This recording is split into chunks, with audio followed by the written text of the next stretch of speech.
So just to start with, can I have you shake hands with the person sitting on your left and right? Do it. Do it. हाथ ही पकड़ना है, पकड़ लीजिए. All right. Now that you know the people sitting next to you, you'll feel a little embarrassed if you doze off during my talk. So, honestly, I've never had so many people listen to me at once. All you people fixated in your chairs, and now you can't leave until this talk is over. Nice. This must be what a YouTube ad feels like. Here's kicking off the next 10 minutes where I'm going to pretend like I'm winging this, telling you everything that's at the top of my head, when in fact, I've practiced this 856 times. Every TEDx speaker has. Okay, now let's see. I'm 26 and I've had 8 jobs. Jobs, to me, are a lot like relationships. You stick to one all your life and you're commended. But you switch one too many times and you're slut-shamed. No, really, think about it. Jobs and relationships. They both start with a bang. They both eventually fall into a routine, right? In your relationship, it goes from, hi baby, I've been thinking about you all day, to, it's late now, can we talk tomorrow? And in a job, it goes from, I'm going to make a great presentation with great pie charts, great design, great statistics, to 1 year later, I'm going to make a presentation. There's a lot of give and take in both jobs and relationships. In a relationship, you give your time and you get a lazy emoji back. And in a job, you give your time and get a check back. Now, I've had my fair share of experiences in jobs. I've been working for the past 6 to 7 years now. I've done everything that you can think of right now. All of you sitting here, whatever jobs you all have, I've done it. I have written an article on umbrellas. I have roamed the streets of Lucknow collecting menus from each and every restaurant. I have called up journalists every day only to have them bang the phone on my face. I have sold jewelry to 50-year-old women. I've even worked in real estate. Let me tell you a little about my first job, my first love. I remember I was fresh out of college and I applied in one of the top public relations firms in the country, and I actually got through. It was a huge deal for a fresher like me. Come to think of it, my first job was a lot like my first boyfriend. He was a catch. I thought I was going to spend the rest of my life with him. I was on fire, impressing everyone around me, being the best girlfriend there is, getting employee of the month. In fact, I even got to meet the parents. I was working directly with the AVP and the CEO of the company. I remember spending a lot of time at my job. I mean, you guys have had a couple of jobs, right? Your first job, remember how you used to spend your days and nights there? That's what I did. I barely saw my friends and family, and that was okay. The thrill of it kept me going. That's what young love does, no? Makes you lose perspective.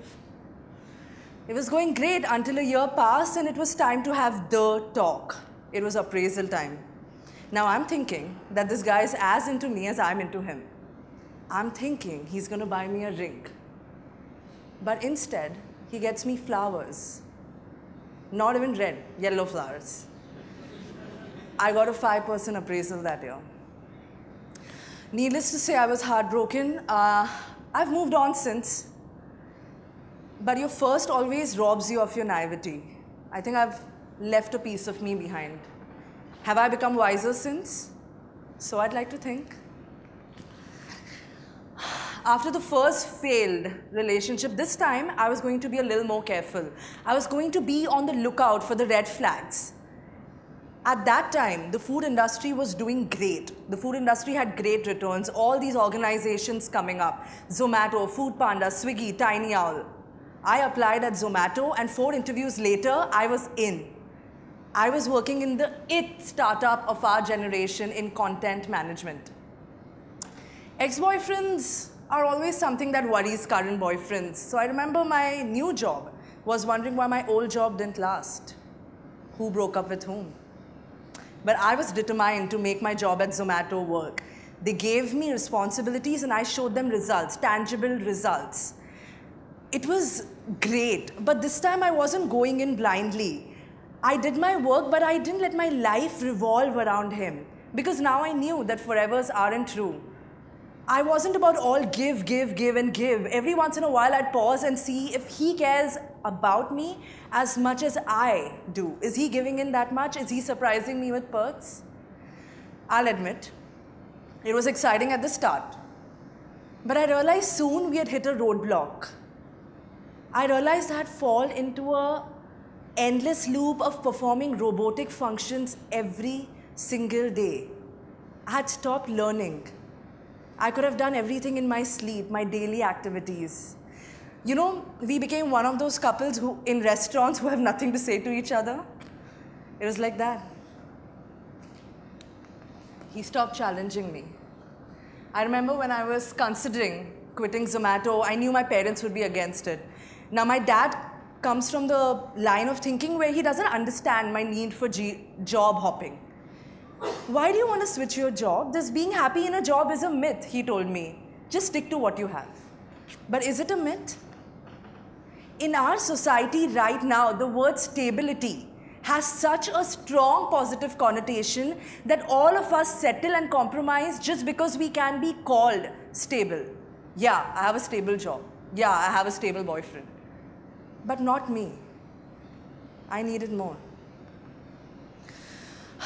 But I had a couple of failed relationships now, and I needed to try something new.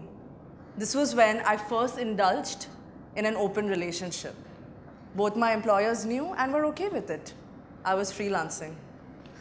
It was also the time where I've, gotten a little old. I want to see what my peers are up to. And their public displays of affection made me sick in my stomach. Here I'm sitting at home and freelancing, and they're having this gala time in their office environments. But it's okay. Since my breakup, I'd had a makeover, I'd gone for a spa, I had all these new skills that I was raring to use in my next job. I remember swiping left and right to eligible suitors on Your Story, LinkedIn, Facebook, Naukri.com. In fact, there was a time when Housing.com, it's a real estate portal for those who don't know, they offered me a job. And to research about them, I messaged this random boy on Facebook and I asked him, "Hi, you don't know me, but I just need to know if your job gives you a good night's sleep." I interviewed a lot and I played hard to get. It was also the time that I realized maybe, just maybe, I enjoy the chase more than falling for the first guy who hits on me. I did end up taking that job in Housing.com. Well, now it's a different story, but at that time, Housing.com was one of the most revered startups in the generation, all right? Everyone thought they were going to leave behind Magic Bricks and Common Floor. It was all very cool. All co-founders under the age of 25, all IITians. We had very high hopes. And for me, it was a great working environment. It was a whole new world. I was given responsibilities and I excelled at them. It was so unpredictable, it kept me on my toes. One day in a conference room, I'm training 25 people, and the next day, I'm calling up builders and liaisoning with them. It was a great learning curve. I have to admit that. I wasn't just one of those people who woke up in the morning and sluggishly went to work with zombie hair. I looked impeccable. I walked through the corridors with a sense of purpose in my heels. That's how good it was. But maybe it was too good to last. The CEO of Housing.com quit and all my friends started getting fired. I tried to be patient. For 2 months, I went to work every day and did nothing. I watched YouTube videos. There was no work. I stopped learning. I mean, learning anything other than how to find hidden gems on YouTube. Our relationship had come to a standstill, and I had to quit. I remember he tried to stop me from breaking up, but he knew our honeymoon phase was over, and I needed more. Now I'm thinking that it's been 6 years since I've been working. Have you guys ever felt self-doubt? 6 years I've been working and I still don't know what direction I'm going into. I don't have any one expertise. You know how every company is looking for that one thing that you're an expert in? No. I've had varied jobs and I know a little bit about every industry which is looked down upon. I'm thinking there must be something wrong with me. It must be my fault. I'm thinking Dad was right. I should have just settled. I'm too old to get to know someone all over again, start afresh. All my friends are getting married to their jobs. Was I going to be the crazy cat lady? It was at this time when I hit the lowest point in my life and I had nothing to lose, is when I finally tried sales. Now, if you've been listening carefully, you know that I have no experience in sales. I've done public relations, I've done content, I've done real estate, I've done community management, but not sales.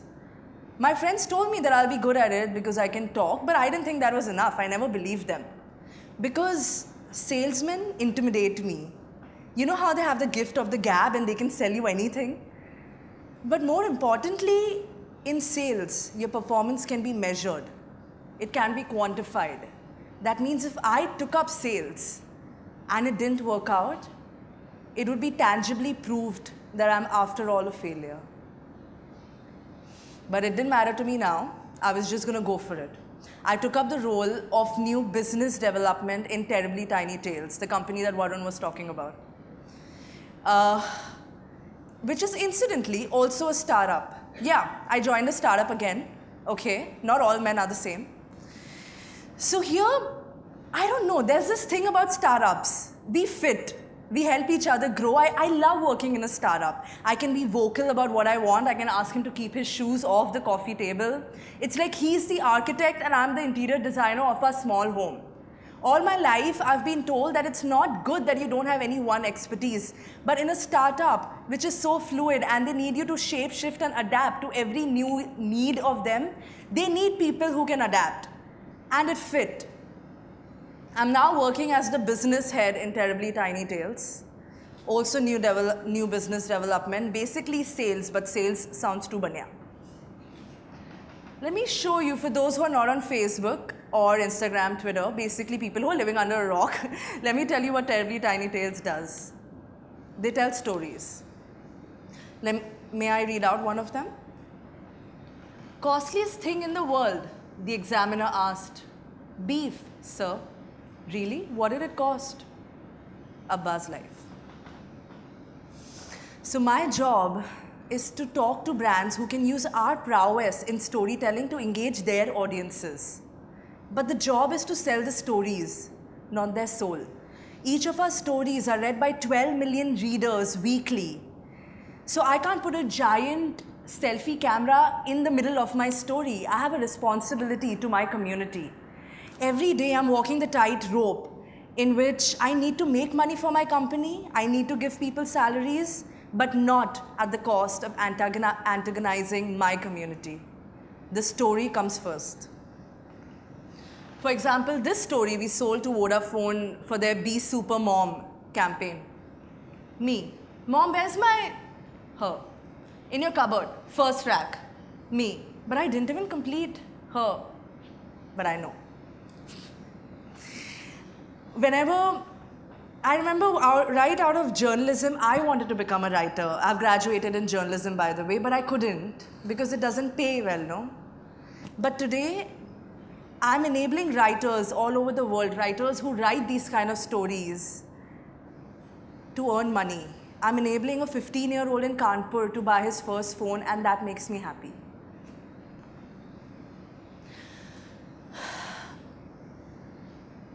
There is no ideal man, okay?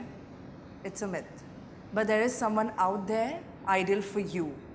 Don't be afraid to leave, whether it's a door-slamming breakup with abuses or whether it's an amicable breakup. You're not always going to have someone knocking on your door, have someone hitting on you. Sometimes you'll have to be proactive and chase it. I remember when I was interviewing for Tinder, it's a dating app, I went through 10 rounds of interview. I was very vocal about how I felt about him and I made it known. I made my feelings known unabashedly. I wanted to work with Tinder. I could have gone to any lengths to make it work. Shift my base from Bombay to Gurgaon, taken a pay cut, anything. But it didn't work out. I didn't get through Tinder. So I felt the pain of unrequited love. But after heartbreak, You have two options, all right? You can either immerse yourself in a tub of ice cream, or you can go to your cupboard, take out that hot dress, and go buy someone a drink. My ideal man is very different from who I thought it would be at the age of 13. But to find someone who accepts me, nurtures me, and challenges me at every juncture of my life is more than I could ask for. It was worth the wait. I finally saw the dots connect.